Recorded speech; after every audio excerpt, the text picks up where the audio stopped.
Dang, we're going into a prison and hope I get out of there. So I figured they had no problem, I wouldn't have any problem, as long as they let me out when the game was over. Everybody's seen in movies the weight sections with the big guys and muscles and stuff. They're mocking us, threatening us. You're never getting out of here alive and all that kind of stuff. And you're like, okay, coach, what'd you get us into? Are we going to be safe? You trust your coaches, you trust the school, you trust the program. They say you're going to the prison, we're going to the prison. People got nervous, especially when we went through the gates. And the coaches and everybody said, now we're in here, guys. We are really inside Jackson's prison. Closing that last gate, and so can't turn back now. Let's go.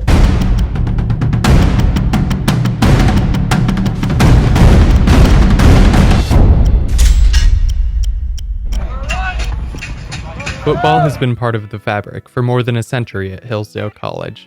In the early 1960s, the sport had grown so big, and there were so many players at Hillsdale that legendary coach Frank Muddy Waters decided that in addition to the varsity team, he needed to have a reserve team, a sort of junior varsity squad. The reserve team would be composed mostly of freshmen and sophomores, and they would play a schedule of 5 or 6 games a year.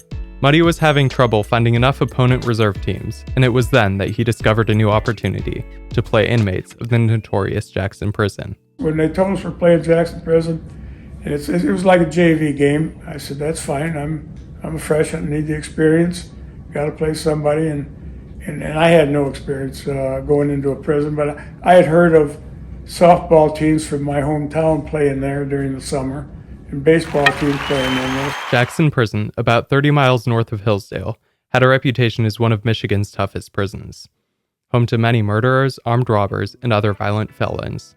At one point, it was the world's largest walled prison, holding more than 2,000 inmates. But inside the walls, organized sports had been taking place since the 1920s. There were baseball and basketball teams, and in the 1930s, the prison added a tackle football team and began to play semi-pro teams from the outside. The prison team was called the Golden Lions, and the Detroit Lions and Michigan State University donated most of its equipment.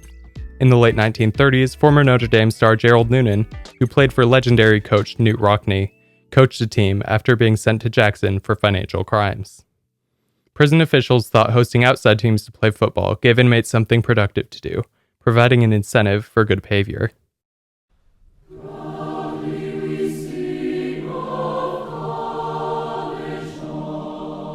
Hillsdale College's football team has existed since 1891, and through the years, it's always held to its principles regardless of what society considers acceptable. When Waters led the team to a 9-0 season in 1955, it was invited to play the Tangerine Bowl in Florida, but on the premise that it would bench all the black players. Rather than give in to the racist demands, the Hillsdale team decided unanimously not to play the game. This is a little-known fact, but Bear Bryant, when Muddy was the National Coach of the Year in 1957, started talking to Muddy about playing black players because he saw that there was no, Muddy didn't discriminate between, he could care less. He wanted the best athlete, best person he could put on the field. The team would go on to become NAIA national champions in 1985. Some of the most memorable games in school history, however, would take place behind prison walls in the 1960s and 1970s. Muddy eventually made it a requirement that every Hillsdale College football player had to play in at least one prison game. Because everybody had to go. Didn't matter. If you could be a 4-year starter, you could be All-American, and you were going to play one time inside of Jackson Prison. And then, of course, he teamed up with Ionian. Muddy was personal friends with the athletic director at Jackson Prison, and so that's how that kind of came about. And Muddy saw it as a great teaching tool. But he just told us, like, Saturday afternoon, we'd get done playing a football game, and there'd be a list on the board. Back then, I was young, and I just did. I mean, my main focus was making the team, and I wanted to play. I didn't want to just make the team; I wanted to play. So if it took me going to prison to play, that was what I was going to do. I wasn't thinking about this at prison. I'm thinking that maybe it gives them a chance to see me play football more. And Muddy's whole point was, these guys are just a one decision away from where you're at. You could make a decision in a minute and end up inside of here. So, think about what you're doing and direct your life. So you had a bunch of 18-year-old kids jumping in, different station wagons and running up and getting inside the prison, and pretty wide-eyed when you walk in there, because it's a different world. It really is. But the first time, is probably one of the most intimidating moments I've ever experienced.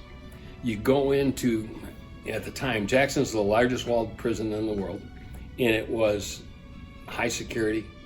We had blazers that had the Hillsdale logo on. Muddy always made you dress, and so we pulled in, and here we are in sport coats and ties. And the guards went through all our duffel bags. First thing they took out was any aerosol cans, because the prisoners would use them as torches. You have to be stripped down before you can get there, and all your equipment has to be looked through. And they're doing all these checks on this, your shoes, everything. And then we get to go, we walk down the hall, we go to the 3 beepers and stuff like that. Make sure you're not carrying any weapons in. It's quite an experience going out in the field, because we'd go through these cells. They'd put 4 of us in a cell, lock the door, check us over, put us in another. They took our equipment kit and they took our scissors out of there. When everybody's dressed and you had to stay in group, they couldn't have guards with you, especially armed guards. You walk down this long hallway where offices are and stuff like that until you get to this one. It separates north yard, south yard, like that. So we turned left, went out onto the north yard to where the football field was and stuff like that. It's pretty neat. You see 55-gallon barrels with fires burning in them, and then you see the guards up in the towers. But then they were warming up, and here comes the prison team out. And it was funny because they were all dressed, you thought you were playing Michigan State. Michigan State would donate all their used uniforms to the prison. So the prisoners wore Michigan State uniforms with Spartan helmets. Coming out and seeing the inmates and some of them dressed up like female cheerleaders and walking around holding hands and different stuff. For an 18-year-old suburban kid who was pretty sheltered growing up, I was a little nervous. We was nervous at first until after the first hit. Then they said, this is just like playing a regular team. And that's the way it was. It wasn't no like, we got knives in our elbow pads and stuff, we're gonna cut your throat, blah, blah. It was nothing like that at all. It was just like a regular football game. It was pretty cool. It was pretty cool, and the guys showed a lot of sportsmanship. I mean, it was just a football game. Once we started playing, it was a football game. The inmates always cheered for us. They did not like the football team at Jackson Prison because those guys got favors. They got special food, they got practice time, and these guys didn't get that. They were standing behind us, you guys better win, I got money or I got cigarettes on you guys, so that was sort of interesting. But you look at, we were 17, 18-year-old kids playing against these guys who were probably in their 30s. So that made it interesting. We had a kicker, Chester Markle, who went on to play for the Green Bay Packers. He was a professional football player, and he could kick. And we didn't know it at the time, but after the prison game, he went on to kick a record-breaking field goal in college against Fairmont, West Virginia in 1969. He kicked a 62-yard field goal, which broke a record, and then he was highly recruited to go to the Green Bay Packers. But when he would kick the ball over the wall, all the prisoners in the stands would yell, "I'll get the ball, I'll get the ball," because the wall was right next to the goalpost, so it went way over. And they were just being funny, trying to say they want to get out of prison. There was a group of people, inmates, that could sit there and watch the games too, but they kept them on one side. I think one of the guys got slipped a shank, and he was corralled pretty quick. Somebody snitched on him, and he was a football player. Was going to make a name for himself. So. The field, they play pro rules, and so the goalposts are on the goal line. And in pro rules, there's no stopping unless if you hit the ground, you can get up and run again. So they're always hitting. This guy across from me kept jumping off sides and hitting me in the jaw. So after about 4 of those, I started swinging at him. And as soon as I started swinging at him and I were fighting, and the guns went off. And all of a sudden I look around, and all the other teams laying on the ground, and the fans that were behind us, the inmates, they're all laying down. I thought, what's going on?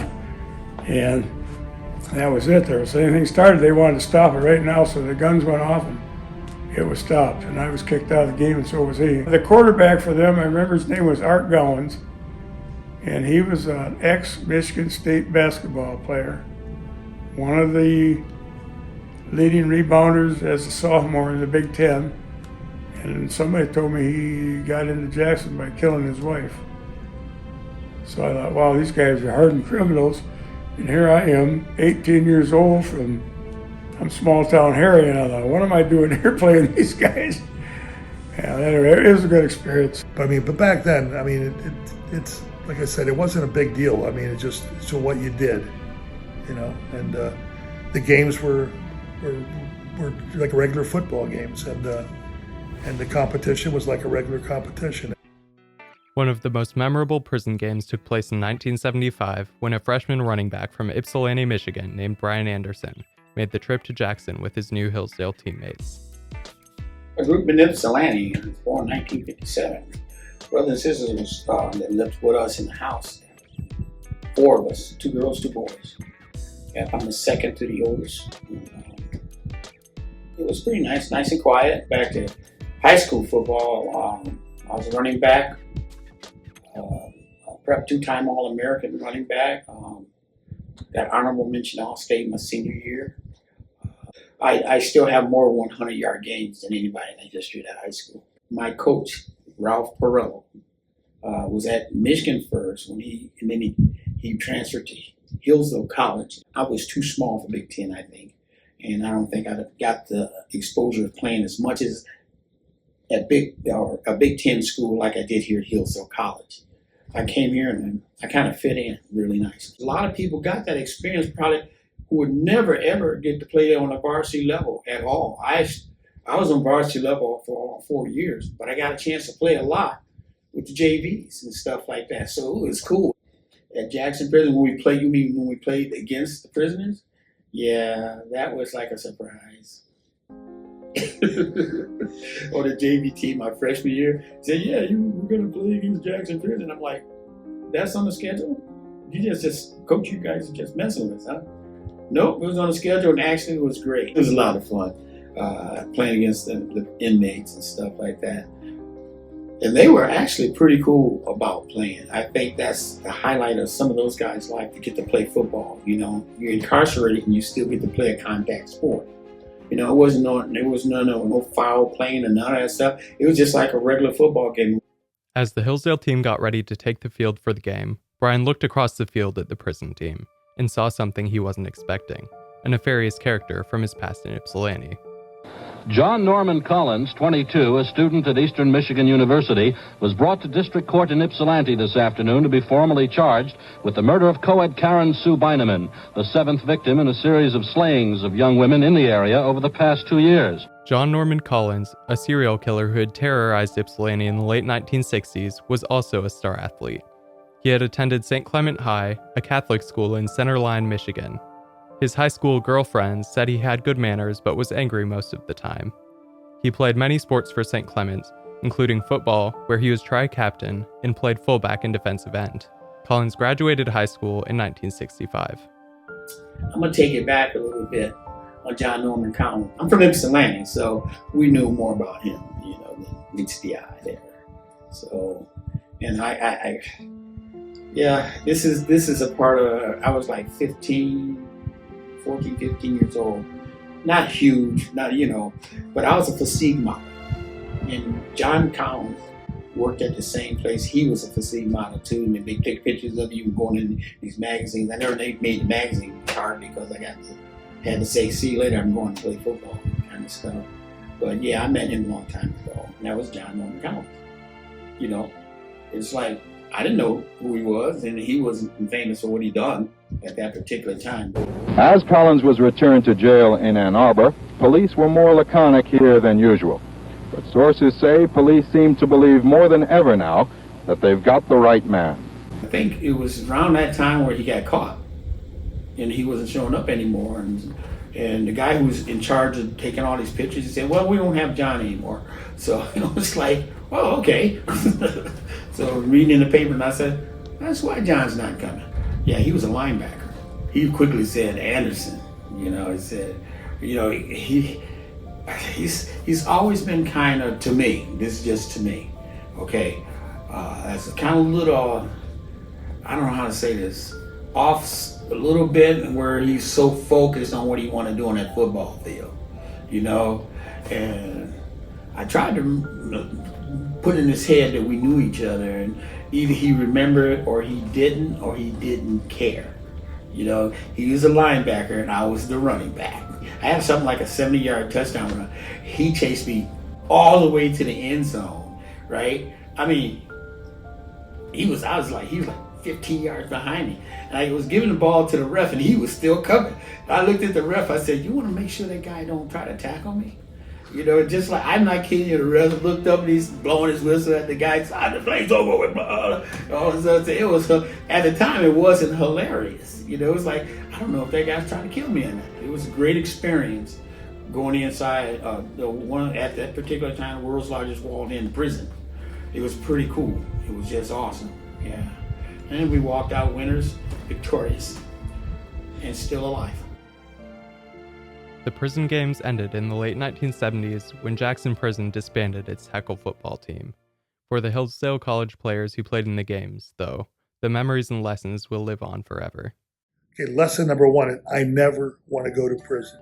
That's number one, okay? There was nothing nice about it. There was nothing I liked about it. So that's the biggest thing. And then I think the second thing I think I learned about going there is that you know, they're still human beings. They're still people, even though they're prisoners. They made mistakes, and I think they were paying for their mistakes. But they're still human beings, and it's not that big of a deal. It was nothing to be afraid of. Everybody who played inside the walls of Jackson Central got a good understanding on right from wrong, because I don't want to mess up and be an idiot. You know, you don't have many rights to do nothing. And that's the way we looked at it, most of us did. As far as the football coaches and stuff like that, it's a man builder, it's a character builder, it's good for us. You're in a football game, you ain't got time to think about what his background is all about. You're playing a football game, or if you're not focusing on what you're playing, you're gonna get hurt.